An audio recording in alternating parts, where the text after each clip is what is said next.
once read a quote that says, "No matter the extent of your broken heart, the world doesn't stop for your grief." And I think it's so profound. Relationships, that's romantic relationships, can be messy, and a lot of times they may need to end. I've had my share of heartbreaks, and to be honest, I too have broken hearts. Let's be honest. But it's one thing to have your heart broken, and it's another thing to remain broken or to stay broken. So how do you bounce back from a heartbreak? How do you move on from a heartbreak? On today's episode, I share 5 things that you can do to bounce back from a heartbreak. So let's do this.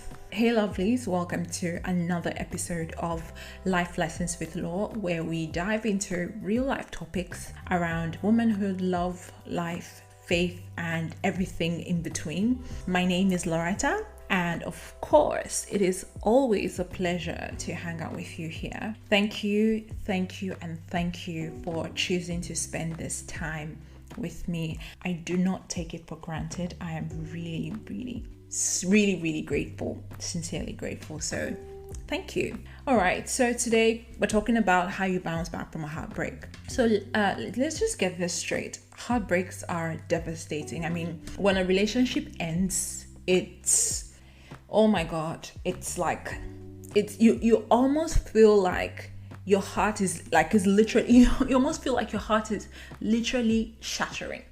You almost feel like something is pierced into the very core of your being. I mean, it's devastating to be honest. So I've had my share, like I said, and in fact, I was once in a relationship for almost 6 years, I think, and it ended. And I remember just how heart-wrenching that experience was for me.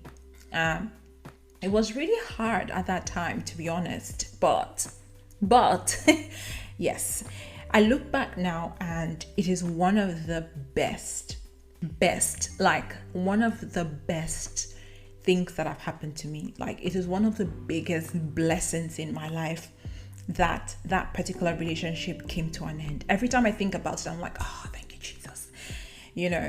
So I'm going to be sharing just some things that I did, a few of the things that I did that helped me during that time. So if you're going through a heartbreak, you should definitely listen to this till the very end. Okay, so now let's just get straight to it. Number 1, mourn it.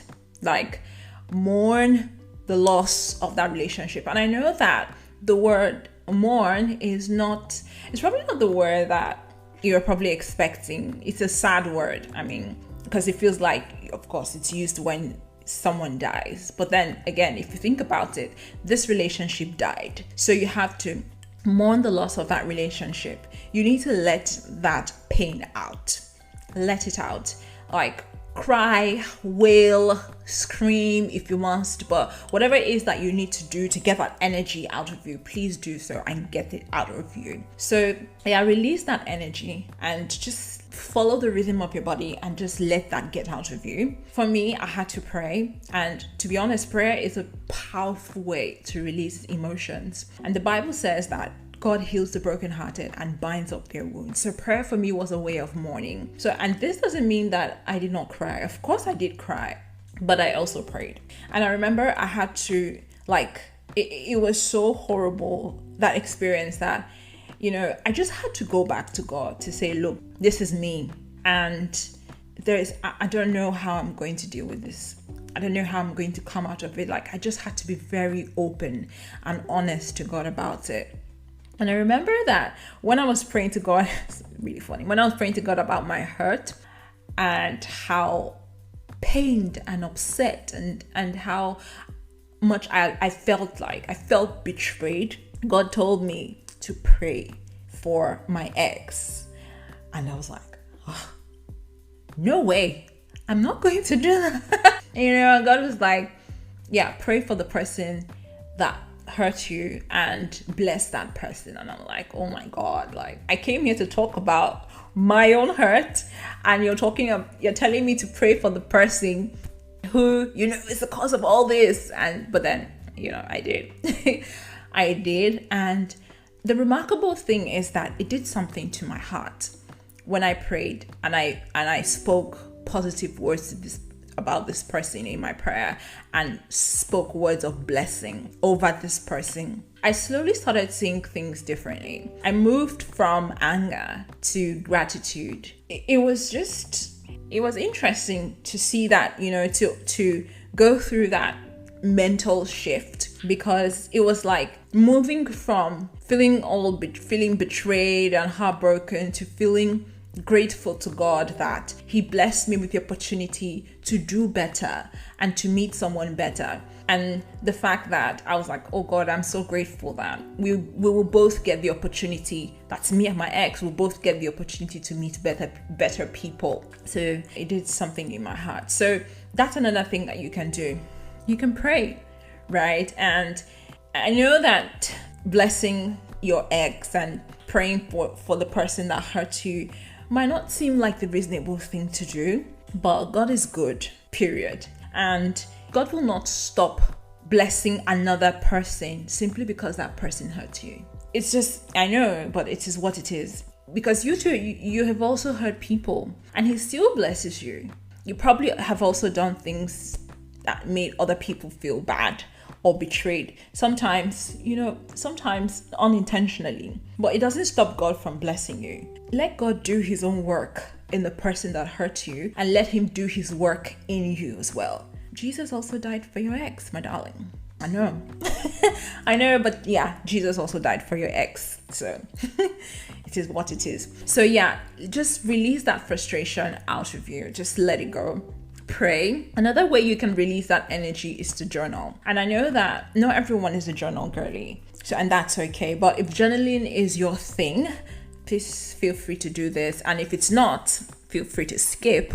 But I find journaling really powerful. Like just penning down your thoughts and being open and raw about your feelings. Just pouring them out on paper and just letting that come out through your pen. It's a beautiful way to express yourself. So just don't be afraid to grieve the loss of your relationship. It doesn't make you weak.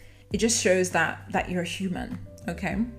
Number 2, get help and seek support.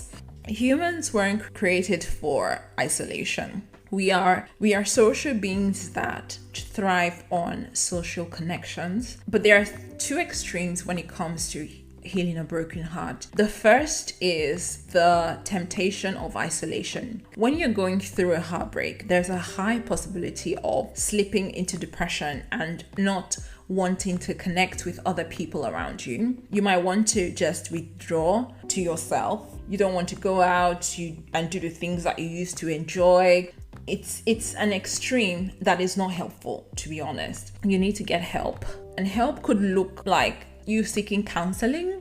It could look like talking to a trusted friend or family member about how you feel. And there are people who truly care about you, and so you should feel free to talk to them. And if you feel like you don't have anyone around you that you trust, then you can talk to a therapist, right? It's just important for you to just find support, find people who love and care about you and rely on them. I remember when I was going through that heartbreak, and I had a few friends who were gracious enough to lend me their ears and their heart and just really open up their arms to receive me during that time. And it really helped me to get through that phase of my life. So yeah, seek help. The second extreme is the temptation to overcompensate by indulging in things like maybe excessive partying or excessive drinking or rebounding with every James, John, and Jason. It might feel great in the moment, but to be honest, It only makes things worse for you in the long run. So you don't want to do that. It's a negative coping mechanism that will not serve you. It will not serve you. So find positive, healthy, and enriching ways to heal by leaning to people who care about you, reaching out to them. Reaching out, because I know that there's a temptation for you to not want to do that because it's a hard thing to go through, but you should, try to reach out to people. Try to reach out to people that you trust, and let them help you get through this time. All right, the third tip that I've got to share is for you to be honest about it. Like, do a soul surgery or a relationship surgery. You see, when a relationship ends and you're heartbroken, so many things happen in your mind. Your brain comes up with multiple stories. You might find yourself blaming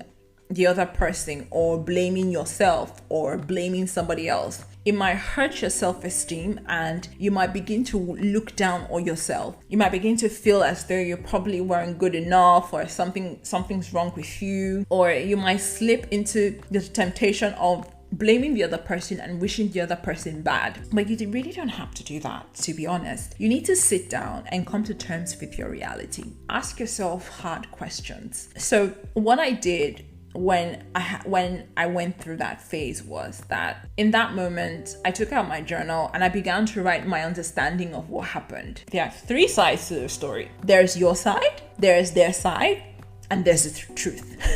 So I had to write out my understanding of what happened, and I was honest about it. I admitted my own wrongs, the things that I think I did wrong, and the wrongdoings of the other person. And I told myself, look, this is the role that I played, and this is the role the other person played. When you do that, you unlock a certain level of self-awareness because you're honest with yourself. It's kind of like you're placing a mirror just in front of you, and you're like, okay, this is what it is. This is the truth. And when you see that you also played a role, if you did play a role, when you see that you also played a role, I think what that does for you is that it empowers you to then take charge of the next steps. There's something empowering about telling yourself the truth and taking responsibility. So if you know deep down inside of you that you also contributed to the demise of that relationship, admit it, acknowledge it, label your own fault as well as the other person's. That frees you because it exposes your flaws and your weaknesses to you. Another thing you do is admit what you did right and what the other person did right too. Because, of course, it could not have been all bad throughout the relationship. There were probably good moments. There were probably good times. The person probably also had some good sides to them. Feel free to admit that. Feel free to admit the good sides of that person and your own good sides as well. So when you do that, you see your strengths. Now that you're aware of your strengths and you're aware of your weaknesses, what you then do next is take that information and begin to seek ways to do better. So the whole essence of doing the relationship surgery or the soul surgery is for you to then uncover what lies beneath it and then use that to take action. So it's not just for you to just know and then toss aside and act like that's it. No, it's for you to use that as fuel to do better. Use that as fuel to continue in your healing journey, right? So for example, if your relationship ended because of, say, a character flaw that you've got, maybe you're just not good at talking to people, or maybe you just don't know how to use the right tone when you talk to people and people say that you're rude. Admit this thing. Like, tell yourself, okay, this is a character flaw that I need to work on. Then go and seek information on that thing to do better. Take a course, read books, watch videos, read articles, like equip yourself. In this world right now, everything is figure outable. Like everything is, so you can just go and find an article on that thing, or watch a video on YouTube on that thing, or get books on that thing. So that way you become better, not just for yourself, but for also the next person that you meet, just so that you don't keep making the same mistakes over and over again. I mean, what did they say? How did they define insanity? Insanity is when you do the same thing repeatedly and expect a different result. So if you've identified that this is a personality trait flaw that I've got, for example, maybe being rude, and you say, okay, and then you do nothing about it, guess what? It's going to pop up in your next relationship and could also potentially lead to the demise of that relationship, right? So if you feel like this is something I need to work on, then go ahead and do it. And nobody's saying that you should be perfect, but I think that as we get older, it's important for us to commit to being better, right? So take that information and take action. That's how you grow. It's so powerful. All right, so number 4, and I'm wrapping this up shortly.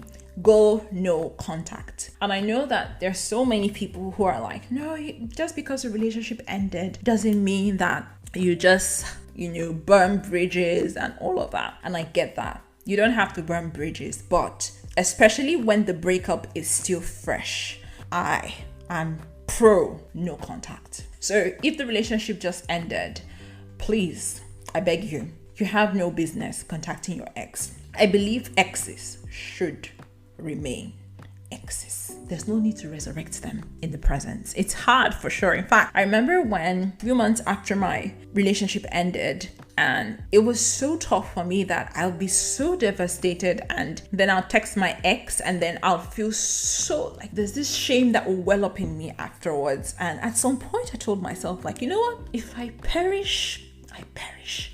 I'd rather die than try to contact this person again. And that was it. And that really helped, because it's just like when you have an injury, and then you've tried to treat that injury, and now that injury is plastered, but then you keep going every now and then to just take off the plaster. You take off the plaster, you put it back. You take off the plaster, then you put it back.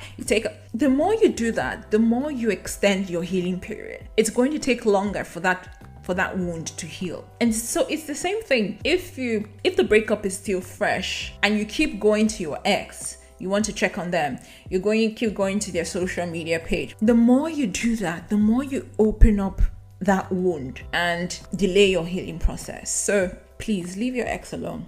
Leave him alone. He's fine. His grandmother is fine. His ancestors are fine. He's okay. He's doing great. All is well. The Lord is with him. Please and please and please leave your ex alone. Rest. Go and live your own life. Okay, number 5, the last one that I've got to share. Do the things you love. Please get back to living. It's a breakup. It's not the end of the world. You're not the first, and you'll definitely not be the last person to go through this. There's nothing new under the sun, trust me. There's so many people who have gone through this and have come out stronger. One of them is the person talking to you right now. So trust me, when I say that breakup can be a blessing. Trust me, I know what I'm saying. I do. So please just, the world is not going to stop for your grief. If you work, get back to work. Bills still need to be paid. The bills will not say, oh, she's heartbroken, so let's just leave her alone. No. So please go back to work and live. Be determined to win. Every single day you wake up, tell yourself, I am going to win this. And trust me, you will. So get up, do the things that you love. Exercise, cook, bake, paint, travel, journal, write, read. Whatever it is that makes you feel alive, so long as it's good and healthy and enriches your life, please go ahead and do those things. The world will not stop. The clock will not stop kicking simply because your heart is broken. The world won't freeze. You shouldn't too. Okay? And I was just going to say, just to add to what I said about doing the things that you love. It doesn't mean that when you put these steps that I've shared with you, these tips that I've shared with you to practice, the pain will go away. No, it takes time. It takes time. It might take you months or years, but it takes time. It's a process. So grace yourself. So some days it might feel like you're killing it and you're winning this thing, and some other days it might just feel like you just feel like a train wreck. It happens. You're human. So when you do, grace yourself, pick yourself back up and keep moving. All right. So yeah, you will stumble, but what you must not do is remain on the ground. Please don't remain on the ground. Pick yourself up, gather your strength, keep it moving, choose to win. Okay. All right, guys. So that's it for today. 5 tips that have helped me bounce back from a heartbreak and turn it into a blessing. I hope you found this super helpful and insightful. Thank you so much for sticking with me. And yeah, I'll see you again in the next episode. Bye.